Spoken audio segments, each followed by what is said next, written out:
મહીસાગરના લુણાવાડાના સોનેલા ગામે કોંગ્રેસનું વિરોધ પ્રદર્શન સામે આવ્યું છે। મહીસાગર કલેક્ટર નેહા કુમારીની ઓડિયો ક્લિપ બાબતે વિરોધ પ્રદર્શન કરવામાં આવ્યું। પોલીસે કોંગ્રેસને સભા કે વિરોધ પ્રદર્શન માટે મંજૂરી નથી આપી। સભા સ્થળે મોટી સંખ્યામાં પોલીસનો કાફલો ખડકાયો છે। નવાઈની વાત એ છે કે 10 વાગ્યાનો સમય હોવા છતાં હજુ સભા સ્થળ પર કોઈ નથી આવ્યું। સભા પહેલા કોંગ્રેસના નેતાઓની પોલીસ અટકાયત કરી શકે છે। વધુ વિગતો સાથે સંવાદદાતા રવિ જોડાઈ ચૂક્યા છે। જે રવિ, મંજૂરી વગર કોંગ્રેસનું વિરોધ પ્રદર્શન સામે આવ્યું છે।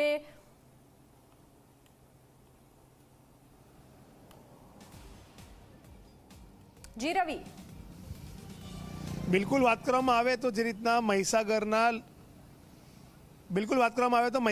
લુણાવાડા ખાતે કોંગ્રેસ દ્વારા આજે સ્વાભિમાન સંમેલન કરવામાં આવી રહ્યું છે, ત્યારે આપ જોઈ શકો છો કે પોલીસ મંજૂરી ન મળતા પોલીસનો અહીંયા કાફલો જે છે તે ખડકાયો છે અને કોઈ પણ વ્યક્તિને સભા સ્થળે આવવા માટે મંજૂરી નથી। ત્યારે લુણાવાડાના જે કોંગ્રેસના ધારાસભ્ય છે ગુલાબસિંહ ચૌહાણ, તેઓ અહીંયા પોતાના વાહનમાં આવ્યા છે। તેમની સાથે વાત કરીશું। ગુલાબભાઈ, શું કહેશો? 10 વાગ્યાનો સભાનો સમયનો હતો, હજુ સુધી કોઈ આવ્યું નથી।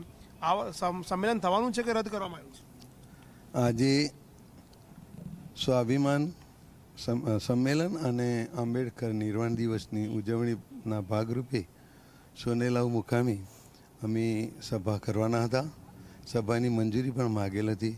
છેલ્લા 15 દિવસથી આખા વિસ્તારમાં અમે મિટિંગ માટે જનતાને જાણ કરેલ હતી, પરંતુ મંજૂરી ન મળતો તેઓએ આજે સભા ન કરવા દેવા માટે પોલીસનો ખડકલો અહીં ખડકી દીધો છે।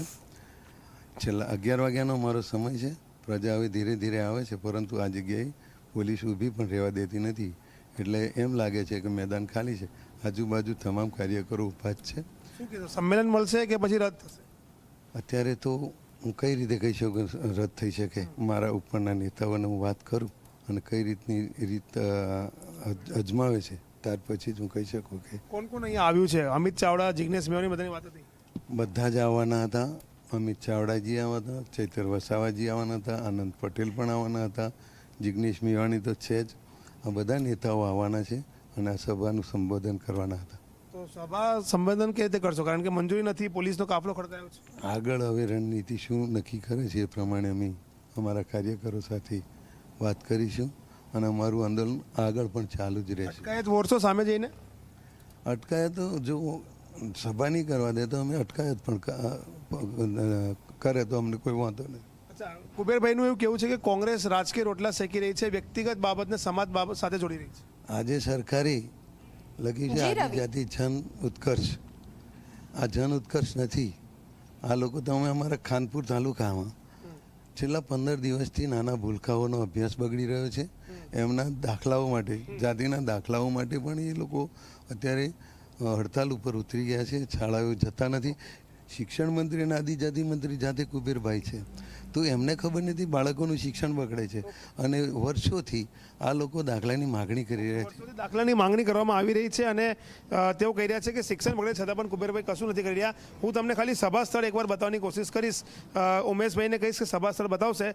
આપ જોઈ શકો છો કે સામે સભા સ્થળ છે, જે અત્યારે ખાલી ખમ છે, કોઈ પણ વ્યક્તિ આવ્યું નથી, કારણ કે પોલીસનો કાફલો અહીંયા ખડકાયો છે અને પોલીસ કહી રહી છે કે અમે મંજૂરી નથી આપી, એટલે સભા કરવા દેવામાં નહીં આવે। સાથે જ વાત કરવામાં આવે કે મોટા નેતાઓને ધરપકડ કે અટકાયતનો ડર સતાવી રહ્યો હોય તેમ તેઓ પણ જે છે તે ગુમ થઈ ગયા છે, જિલ્લાથી સંપર્ક વિનો થઈ ગયા છે અને પોલીસ તેમના લોકેશન ટ્રેસ કરી રહી છે। ત્યારે જોવું રહ્યું કે શું કોંગ્રેસનું સ્વાભિમાન સંમેલન મળે છે કે પછી તેમને રદ કરવું પડે છે, તે આગામી સમયમાં ખબર પડશે। જી રવિ, જાણકારી સાથે જોડાવા